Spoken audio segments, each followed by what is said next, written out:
this series of kingship, I'd like to talk about handing over the kingdom.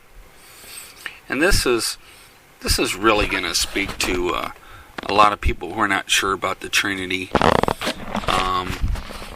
or like to make fun of the Trinity. I'm going to start out with Hebrews 1:8 because it's the one verse that I like to break down, and I think it explains a lot. But there's a couple verses before, and we're going to go back, but I'm going to start with this one. All right, Hebrews 1:8, King James Version.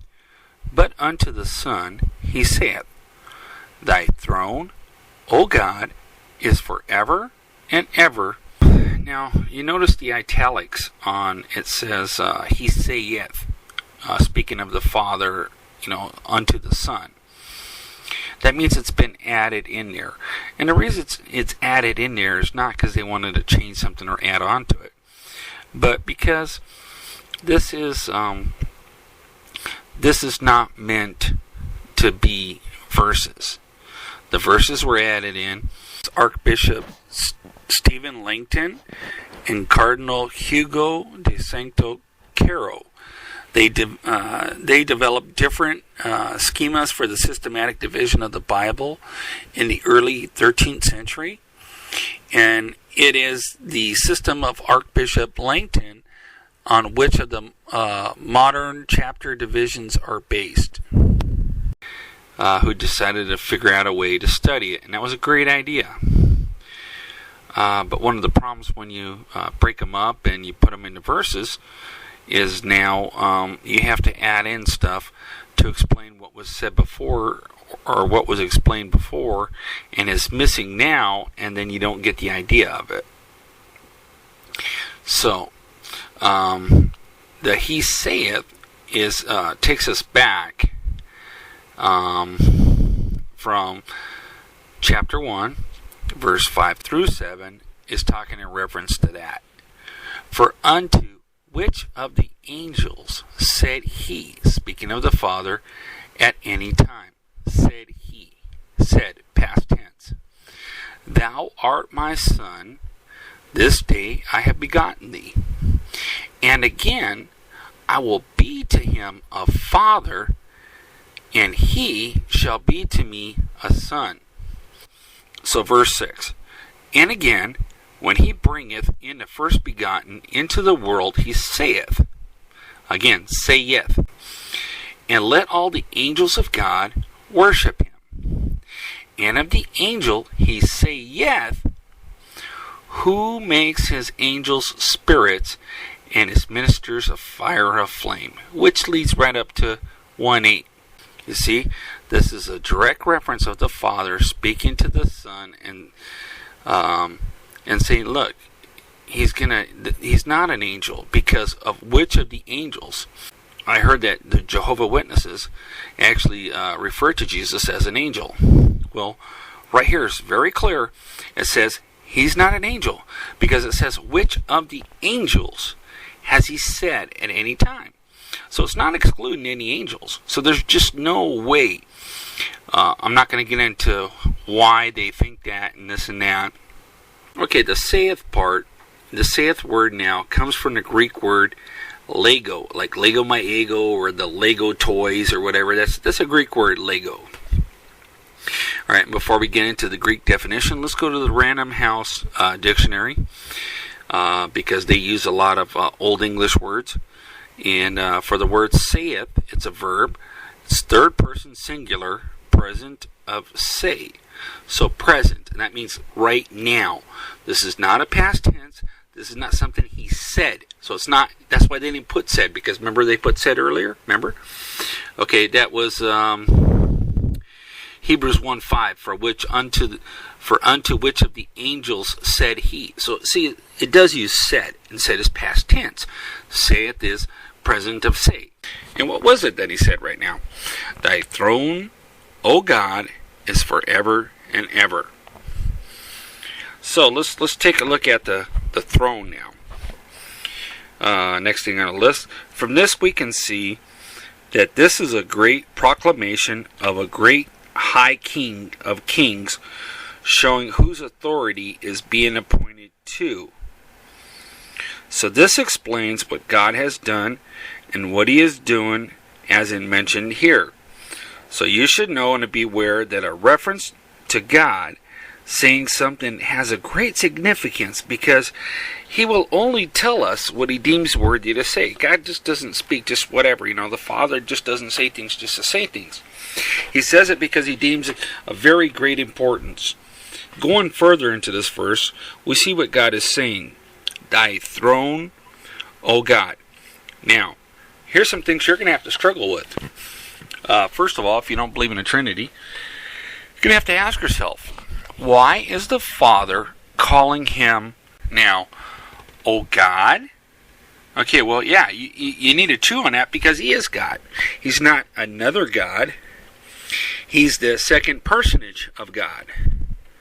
Okay, now, is that it's everlasting. So it's not just some other little throne that's come about, or a temporary throne, and okay, so you're going to just have the judgment throne, Jesus, and that's it. That's just going to be a throne, and then afterwards I'm going to take back over again because of what they did to you, so I'll let you... No, that's not what it's saying. It says an everlasting throne. And not only that, it's just... It's amazing. It's forever and ever. That's pretty deep. This should put fear into anyone who's denying him, because they're going to have to stand before his throne. And just think, if you belittled Jesus and reduced his authority as God, and you're trying to claim that you belong to him, or you have rights to, the grace that's given through the cross, and yet you won't recognize him as God?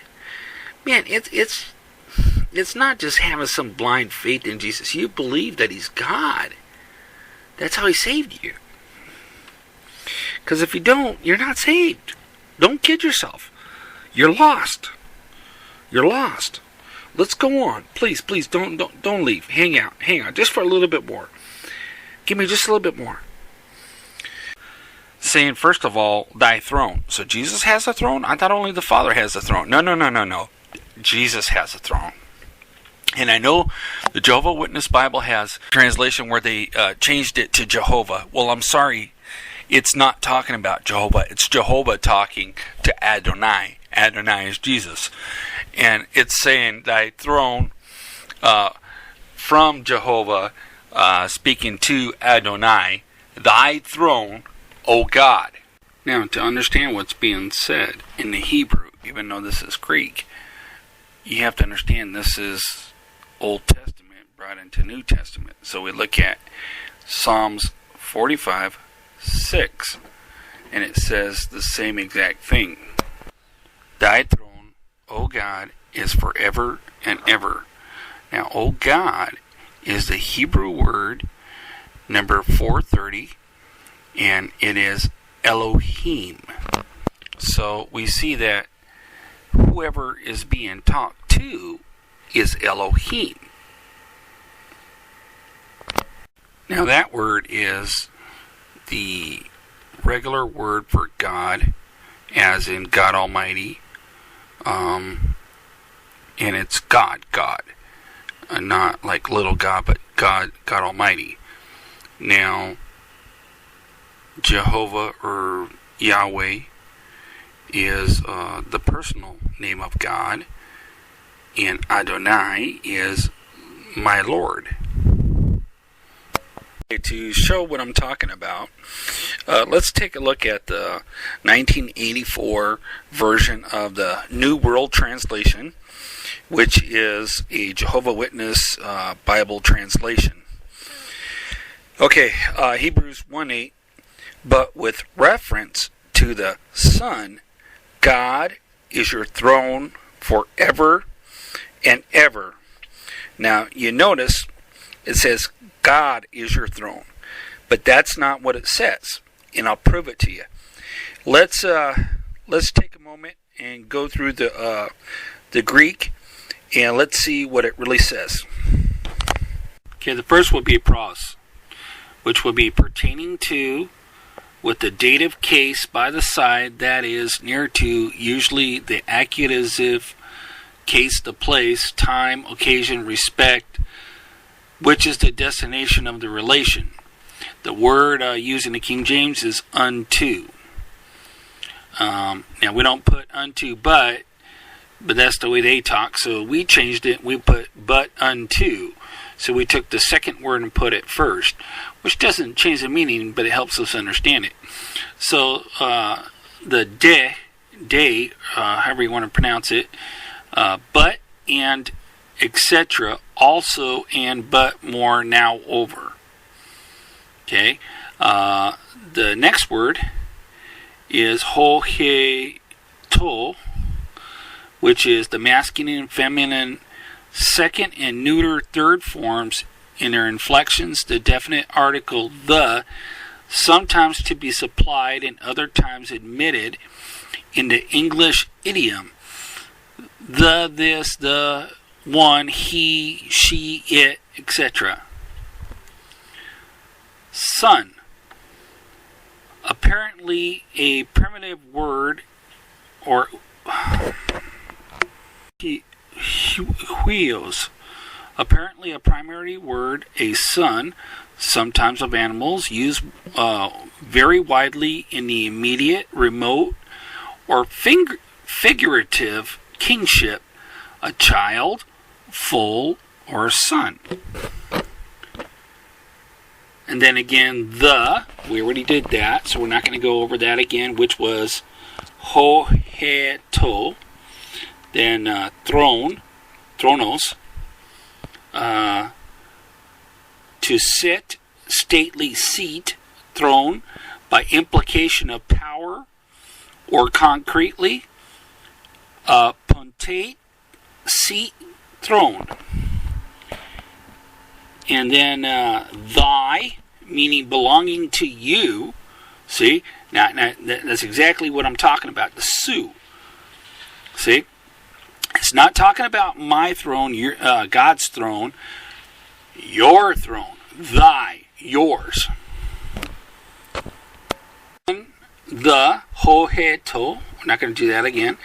And then theos, of uncertain affinity, a deity, especially the supreme deity, divinity, figurative, a magistrate by Hebraism, very exceeding God, God wordly. As to ise, which the word was used forever, and it means a primary proposition to or into, indicating a point, reached, entered, place of time, figuratively, purpose, result, also adverbial phrases, against, amongst, word, before, by, concerning, continual, far more exceedingly, to the intent, one mind, said again, to the end, and then the last two words repeated twice, achion, which is ever, like ever and ever, properly by an age, extension, perpetuity, by implication of the world, specifically Jewish, a messianic period, present or future, age, course, eternal, forevermore, and ever, beginning of the while, world, began without end. Well, there you have it. I'm going to break it down some more, go on further, but for this one right now, I'm going to stop and chew on that for a while and come back. I've got a lot more to say on this.